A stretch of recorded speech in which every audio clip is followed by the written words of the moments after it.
ready to join me for another epic storytelling adventure. This one is called The Snow Queen. It goes a bit like this. There was two friends named Kai and Gerda who were almost inseparable until one day Kai mysteriously vanishes, and this sets Gerda off on an adventure to try and find her friend Kai, meeting lots of friendly people and animals along the way. And this is how she learns that he is being kept in a castle by the Snow Queen. And what happens next is, you'll have to watch to find out. But first, if you like these types of videos and you want to see more, click on that subscribe button and the little notification bell beside it so you get notified when I upload a video. And if you really like it, why not hit the little thumbs up button too? It really helps me out and keeps me motivated to do more. Anywho, with that out of the way, let's get started, shall we? Once upon a time, in a land high above, there lived a goblin who enjoyed creating strange things. Once he made a wicked mirror which reflected beautiful as ugly and good as bad. Unfortunately, he dropped the mirror and it fell on the earth and broke into many pieces. Close to the place where it fell, there lived two good friends, Kai and Gerda. The two kids were neighbours, and they were playing all day long until their parents called them in for dinner. One winter day, as they were playing with snowballs, a few of the pieces from the broken mirror hit Kai in the eye, and another one pierced his heart. That incident changed Kai very much, and he didn't want to play with Gerda anymore. The few times they met by accident, Kai was teasing her like they were never friends before.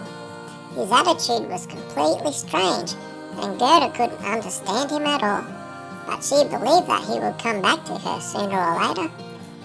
One day, Kai and his friends went on a sledge ride. The sledges stopped one after another, and the boys were jumping in until it was Kai's turn. The sledge, which stopped in front of him, seemed huge compared to the others. The driver asked him to get on, and as soon as he hopped in, Kai saw to his amazement how the driver turned into a woman. Before he could even scream, she pulled the reins and the horses sped away in no time. The woman was beautiful in a very cold way. Her gown was white and long, and she even had a crown made of ice, which didn't melt. Although she looked young, her hair was white and falling over her shoulders like iced water. "Who are you?" Kai asked the unknown lady. "Oh, I'm the Snow Queen. Nice to meet you, Kai," she said, and tugged the reins with such a strength one would think she wasn't a human. The horses and the sledge headed upwards to another land over the clouds.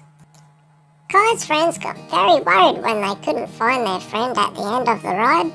They went straight to his parents to check if Kai had come home earlier, but they said they hadn't seen their son since the morning. Knowing how good friends they were with Gerda, Kai's parents went to ask her. Gerda knew nothing of Kai's missing, but when she heard that her old friend was missing, she decided to look for him in the river where they used to play. She arrived at the banks where her boat was, she untied it and sailed away in search for her friend. She yelled Kai's names in all directions, but only the sparrows answered her. Gerda was starting to lose hope when she passed by a cherry orchard. There was a little cottage with funny red and blue windows. An old woman came out of it and asked Gerda, who was Kai? And so Gerda told her the story and how she ended up yelling before her window. The woman invited the poor child in her garden, where flowers of all sorts were growing. "What a lovely garden you have," exclaimed Gerda. "These are the most beautiful flowers with the most exquisite odour that I've ever seen. My flowers are not only beautiful, but each of them can tell you a story." "Why don't you ask them about your friend?" said the woman. So Gerda asked each of the flowers about Kai, and they all told her their story, but none of them mentioned anything about the boy, and so she left the house in sorrow. Feeling helpless, Gerda sat under a tree and started crying. She cried and cried until a crow landed on a branch next to her. He asked her why she was crying, and Gerda told him her story too. "So have you seen him?" she asked when she was finished. "Have I seen who?"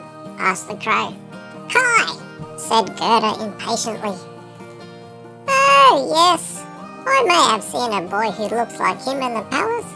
It was a few months ago when the princess decided to get married. Although many candidates entered the palace, none of them could win the princess's heart. But on the third day, a boy with long hair and new creaking boots entered the palace. He wasn't blinded by all the silver and gold in the palace like all the others. He was really clever in his responses to the princess, and she liked him so much that she married him. They live happily in the palace now." Yes, this must be Kai. He had his new boots on when he went for the sledge ride, and he is so clever that he can please a princess. Lead me to the palace. I want to make sure that's him." And so Gerda and the raven headed to the palace. When they entered the bedroom where the princess and the new prince were sleeping, Gerda approached the bed anxiously. The sleeping prince had the same hair as Kai.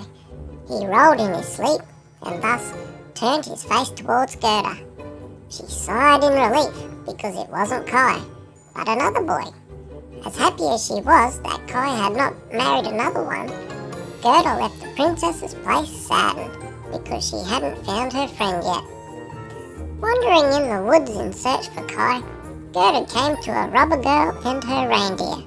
They thought that she was lost at first, but then she told them her story. "I saw your friend," said the reindeer. "He was taken by the Snow Queen. I saw them flying by on her sledge, and I believe they were going to Lapland, where it is always cold, and I can take you there if you want." Gerda was overjoyed with the news, and thankful to the reindeer for the help he offered. That night, they stayed with the robber girl's people, who gave her food and a bed to sleep on, but Gerda was restless. The next morning, when it was still dark, the robber girl helped Gerda sit on the back of the reindeer, and the two left for Lapland. They were travelling all day long when they saw a cottage in the middle of the forest and decided to look for shelter for that night. Before they had even knocked on the door, it opened. Inside it was so hot that their host was almost naked. The woman helped Gerda take off her coat and set the table for them to eat. During the dinner, Gerda told her the reason why they were in lands so far away from her home, and asked the woman if she knew anything about Kai. "Yes, dear girl, your friend is about 100 miles away from here in the Snow Queen's palace, just like your friend the reindeer has told you. But you should sleep now. Take a good rest, and you can go on with your search tomorrow." Gerda was so tired, for she hadn't slept the night before. As soon as she fell asleep, the woman, who was also a magician, told the reindeer, "There is a small problem. Thanks to the glass pieces in Kai's eyes and heart, he believes that the Snow Queen's palace is the best place for him." "But how will she fight the Snow Queen? Can't you make her some weapon or potion so that she becomes stronger?" asked the reindeer. "I can't give her any more power than what she already has. Don't you see how powerful she is, and how men and animals on her way serve her? Her power lies in her heart, and we must not tell her about it. You will leave tomorrow, and will ride until you are 2 miles away from the Snow Queen's castle. You will drop the girl by the big bush with the red fruits. From there on, she shall continue on her own." The woman placed little Gerda on the reindeer's back, and off he ran as fast as he could. They reached the bush, and the reindeer told the girl that she should continue on her own. He kissed her on the forehead and wished her luck. Gerda started running barefoot on the snow until she reached the castle. Its walls were made of snow, and its glass windows were of ice, through which the northern lights were penetrating inside. No one else but the Snow Queen and Kai lived inside. Gerda stepped into a large hall where she finally found Kai. But he was not the same Kai she knew. His body was almost blue from the cold, and his eyes were looking empty at her, as if he didn't recognise her. The Snow Queen had removed all human feelings from him, including the feeling of cold. He was playing with some pointed pieces of ice, organising them and reorganising them, as if he was trying to write something with them. The sight frightened Gerda so much that she hugged him and wept quietly. One of her tears fell on his chest and went right into his heart. It immediately melted the ice cover around. Another tear fell on his face and went right into his eye, so his sight went back to normal. Kai looked around him. "How cold is it here?" he said. "And empty," he added. Only then he saw his long-lost friend Gerda and wept aloud. One of his tears fell on the ice chunks, and at once the word eternity was spelled before them. And this was a task by the Snow Queen.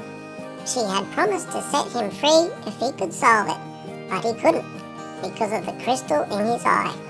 Now that his little brave and caring friend had set him free, they left the palace right away. On their way back, Kai and Gerda went by the magician to thank her about the food and the bed, and then by the robber girl to thank the reindeer. They went to see the princess and the prince to tell them how the story ended. And last but not least, they stopped by the lady with the talking flowers to thank her too. Everyone was so happy for them that they all waved goodbye with their eyes all wet from the happy ending. Finally, they went home and they lived happily ever after. The end. Okay guys, that's it for me today. I hope you enjoyed today's video, and remember to hit that subscribe and like button if you like these kinds of stories. And remember, my name is Cheezy Cornelius, and I'll see you on the next one. Bye!